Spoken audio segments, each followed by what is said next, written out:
Looney Walker magbabalik na sa Los Angeles Lakers at New Orleans Pelicans nakabuo ng super team. Yan ang pag-uusapan natin ngayon mga tropa. Pero bago yan mga tropa, baka pwede ka mag-subscribe sa aking channel para manalo kayo ng tropang basketball jersey. Maraming salamat mga tropa. Let's go!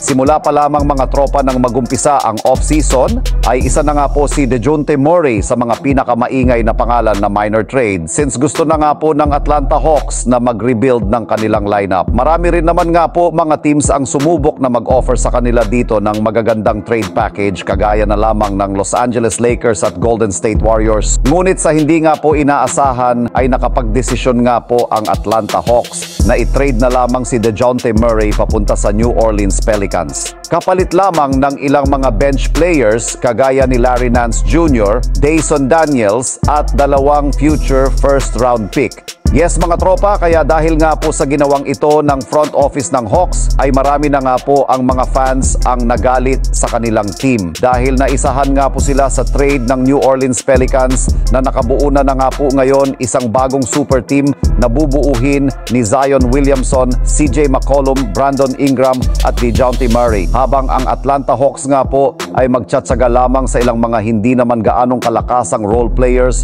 at ilang mga draft pick.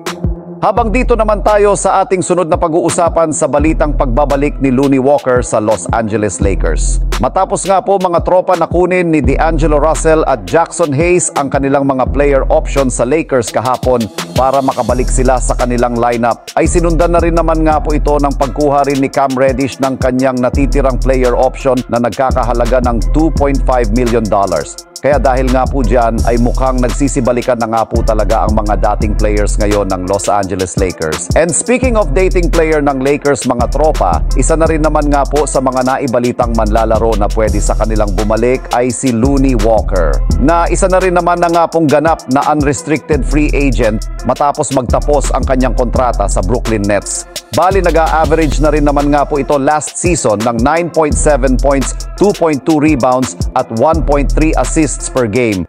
Wala na rin naman nga po ngayon si Devin Ham kaya kung sakali man nga po na bumalik siya sa kanyang dating team ay magagamit na nga po siya ng maayos ni JJ Redick sa kanilang rotation. At bago rin nga po tayo mga tropa magtapos, kahit man nga po kinuha nila D'Angelo Russell, Jackson Hayes at Cam Reddish, ang kanilang player option ay hindi pa rin nga po sila nakakasigurado kung mananatili nga po sila sa Lakers. Gayong sa kanilang kalagayan nga po ngayon ay posible nga po sila na i-trade sa lalong madaling panahon. Anong masasabi nyo dito mga tropa? Tama ba ang gagawin ng Lakers? Paki-komento naman sa ating comment section.